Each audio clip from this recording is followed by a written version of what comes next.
पैसा नहीं दे रहे हैं। अभी भी एक आया हुआ है और चला उसके पास इतने पैसे नहीं कि रूम लेके पढ़ सके।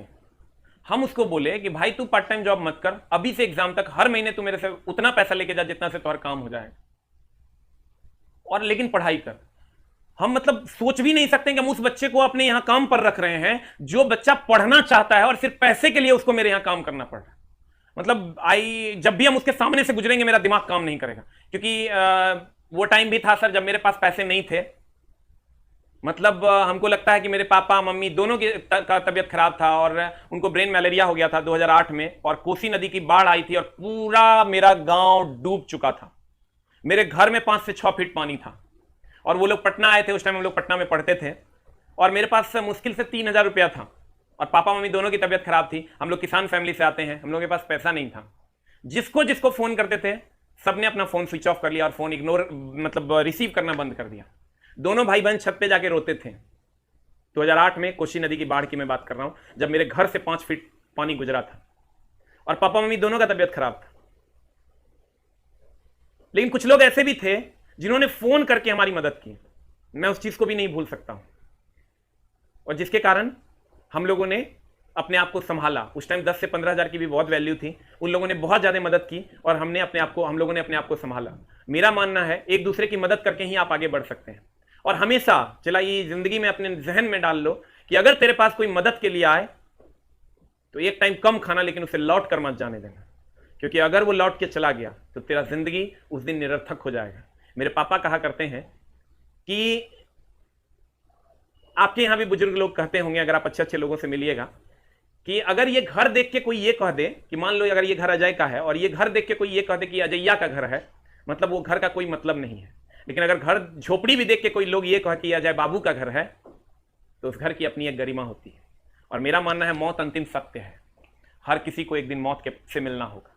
मैं जब चला शमशान घाट गया ना, तो वहां लिखा हुआ था तेरी आखिरी मंजिल तो मैं था, बस तूने आने में देर लगा दी। तो मेरा मानना है एक मकान बना के क्यों मरना, 2 मकान बना के क्यों मरना, 5 मकान बना के क्यों मरना।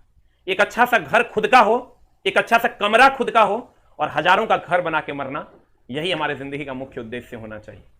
हम लोग भी चला बहुत जगह पर नहीं कर पाते हैं, लेकिन कोशिश हमेशा करेंगे कि ऐसा हम कर सके।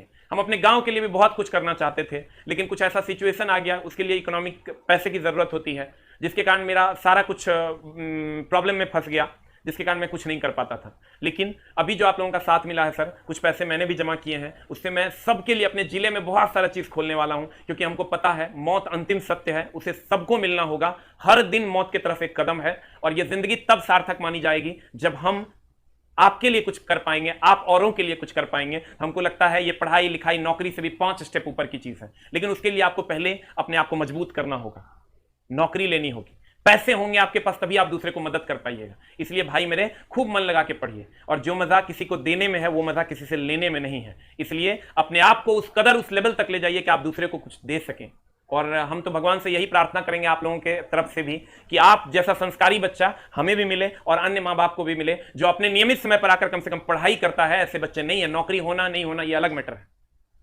एक अच्छा इंसान होना, एक अच्छा संस्कारी बच्चा होना, एक अच्छा संस्कारी बेटा होना, ये बहुत बड़ी बात है। तुमको शायद समझ में नहीं आएगी, हमको बहुत अच्छे से समझ में आता है। जो बच्चे सर आप बिलीव कीजिए वहां लिखते हैं 500 वाट 600 वाट, हम उनको तहे दिल से नमन करते हैं कि वो बच्चा कितना सिंसियर है अपने मम्मी पापा के प्रति। मतलब उनके लिए जो मेरा रिस्पेक्ट होता है वो 10 गुना ज्यादा होता है, क्योंकि हम सोच पा रहे हैं कि वो मम्मी पापा जिसको शायद पता नहीं है कि मेरे बच्चे को नौकरी कब होगी, लेकिन एक आस लगाए बैठा है कि मेरे बच्चे को, मेरे बउए को नौकरी हो, मेरे सोना को नौकरी हो, वो रेलवे में जाएगा। चला उसी सपने को तो पूरा करना है, उसी सपने को तो अपना बनाना है। उनकी आंखों से सपना देख, शायद तू अपने आप को उस जगह पहुंचा पाएगा जहां तू और तेरे मम्मी पापा तुमको पहुंचते हुए देखना चाहते हैं। लेकिन चला इसके लिए कर क्या, कभी किसी को हर्ट मत कर, दूसरे की मदद कर, बिजनेस नहीं जिंदगी जियो। 5 मकान बना के भी मरोगे ना तो मरना तय है। लास्ट टाइम में आंखें ऐसी बंद होगी कि उस 5 मकान को एक बार भी ऐसे खोल के अगर हम देखना चाहें तो नहीं देख पाएंगे। क्या जरूरत है चला ऐसा काम करने। हम तो दिमाग में एडजस्ट कर लिए कि हम दूसरे के लिए जिएंगे और कोशिश करेंगे जीने का। तुम भी जो हमको पैसा देता है चला उससे हम बचत करते हैं, और उस बचत के पैसे से कुछ अपनी जिंदगी में भी लगाते हैं, और मैक्सिमम पैसा हम कोशिश करते हैं कि जो लोग जिनको मदद की जरूरत है उन तक हम ये मदद पहुंचा सकें। जिस बच्चे को, जिस बूढ़े को, किसी को भी जरूरत हो, आप बिलीव कीजिए सर हमको सबसे ज्यादा उस दिन अच्छा लगता है जिस दिन हम किसी के लिए कुछ कर पाते हैं, क्योंकि हमने क्या कहा सर, मौत अंतिम सच्चाई है, उससे सबको मिलना होगा। अगर कभी लग जाए ना कि मैं ये हूं, मैं वो हूं, मैं ये हूं, मैं वो हूं, तो कभी एक बार शमशान घाट जाना और वहां चुपचाप बैठे रहना। जब हर घंटे तो किसी को जलते हुए देखेगा, हर घंटे तुम किसी शख्सियत को मिट्टी में मिलते हुए देखेगा, तो शायद तुम्हें जिंदगी की सच्चाई मालूम होगी। इसलिए चला, तू अपने लिए मत पढ़, तुम उसके लिए पढ़ जिसे तेरी जरूरत है। पढ़ना मैं जानता हूं बहुत कष्टकारी है, बहुत टफ है पढ़ना, मैं भी मानता हूं, मैं भी एक छात्र रह चुका हूं।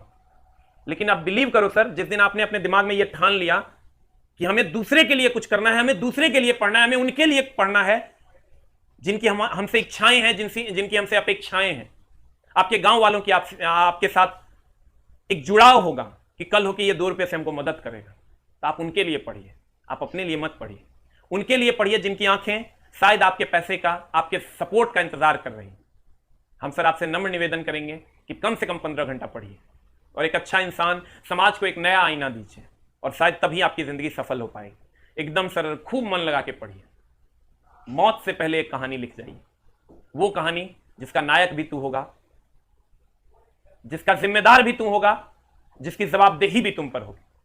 वो कहानी जिससे समाज का भला होगा और जिसका नायक तू होगा। भाई तू करेगा, तू बढ़ेगा, तू कुछ ना कुछ करेगा, बट अपने मन में एक दृढ़ संकल्प, एक दृढ़ निश्चय लाओ, क्योंकि एक कहानी है जिसका नायक पद खाली है, जिसे तुमको भरना है।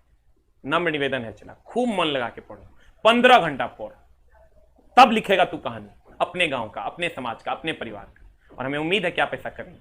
आइए सर हम लोग, शायद आपको लग रहा होगा कि हमने आपका समय बर्बाद किया, लेकिन एक